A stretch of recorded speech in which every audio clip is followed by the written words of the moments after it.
Well, Nintendo's E3 of 2015 presentation has ended, and I thought I'd give my thoughts on it, and to be perfectly honest, I didn't really find it all that great. It wasn't terrible per se, but it wasn't as good as, say, last year's E3 or the April 1st Direct, but I'm still going to talk about it. First, I'm going to talk about the Smash Bros. Direct the day before, and the reason I'm not using footage is because I don't want this video to get taken down for copyright like my thoughts on the April 1st Direct did. First, I'm going to talk about the characters they introduced. First was Roy, which honestly made a lot of sense. And now, with the trinity of Roy, Dr. Mario, and Mewtwo, the Melee fanboys will have to admit that this is the best game in the series. The other new DLC character was Ryu from Street Fighter. Now, I've never played a Street Fighter game, but I think it's pretty cool that Ryu's in this game, since he's such a popular character in one fighting game series, and he's crossing over to a different popular fighting game series. Now, the new Miiverse stage is pretty cool, and I think it's pretty nice that it's finally out. However, the other new stages, I can't get all that excited about, because most of them are just taken from the original game, which I kind of would have liked to see actual new stages as opposed to just ones lifted from the original. But then again, it probably takes a lot less time to port these than to make entirely new stages. Also, as for the costumes as well, I was kind of disappointed to see the Inklings as costumes, because that pretty much guarantees that they're not going to be playable characters. Also, am I the only one who's never heard of Virtua Fighter? Also, I wonder how many Mega Man fans are going to be banned now that they've pretty much got a guarantee that Zero's not going to be in the game. Now for the presentation itself. Just like last year, they had a bunch of different sketches, mostly at the beginning, done in a certain style of a TV show. However, last year it was Robot Chicken, and this year's The Muppets.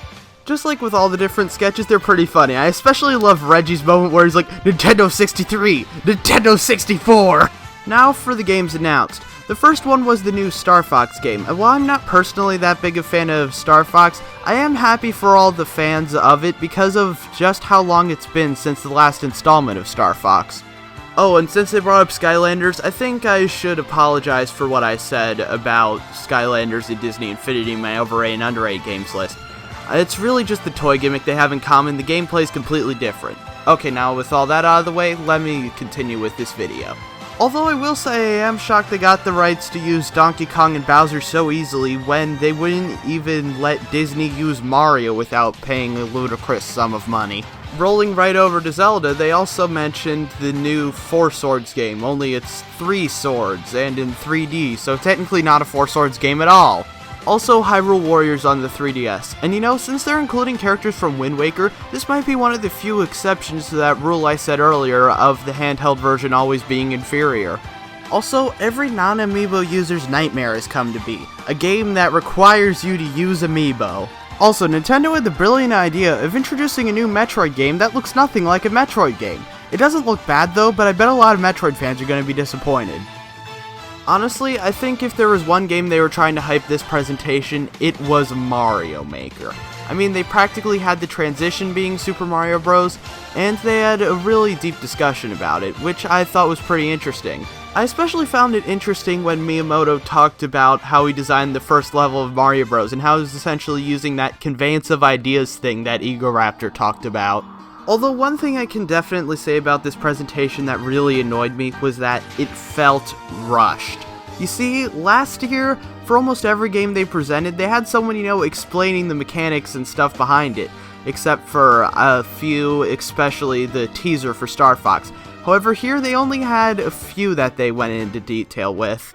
I can somewhat forgive this because I think they introduced more games here. However, the thing is, some of the games, like the Animal Crossing stuff, deserved some explanation, while other games, like Yoshi's Woolly World, did not. It's not that I have anything against Yoshi's Woolly World, in fact, I'm probably going to get it when it comes out, but the thing is, they already went over this in depth last year, we don't need it again. I know they did the same thing with Mario Maker, but the thing is, 1, I don't think they went into that much detail with it last year, I could be wrong. 2, it showed some interesting insights into the development process. 3, it was practically the theme of this whole direct. And 4, it's Mario's 30th anniversary. And to tell you guys the truth, for Mario's 30th anniversary, they did something really cool showing all the Mario fan videos, which I think was really neat. I'm gonna tell you guys the truth, at least to me, this direct wasn't really all that great. I mean, for one, most of the new games they introduced didn't really interest me all that much, and the existing ones that they added more information to, I had already made up my mind about. I mean, don't get me wrong, I'm getting Mario Maker and Yoshi's Woolly World, but I had already decided I was getting them before this presentation. I will admit the Zelda thing was kind of interesting, and I might get it, but other than that, there wasn't really anything else. Aside from one big exception that I can probably hear you guys yelling from the other side of your computer. And that exception is Mario & Luigi Paper Jam. The rest of the stuff in this direct didn't get me that hyped, although maybe a little bit, but this one I'm very excited for.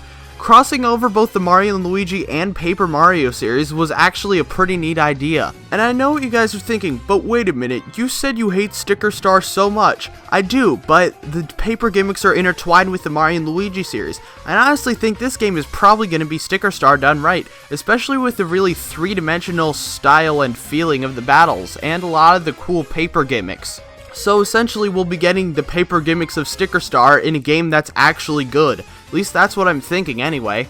Now I'd like to end this video off on one last note. You see, I rant a lot about Paper Mario Sticker Star on this channel, and if you want to know why I don't like the game, you can always check out my top 8 Mario RPGs, or you can tune in next week to see it in my top 5 best and worst video game sequels. Trust me guys, this is gonna be a good one. I've already made it, so I already know.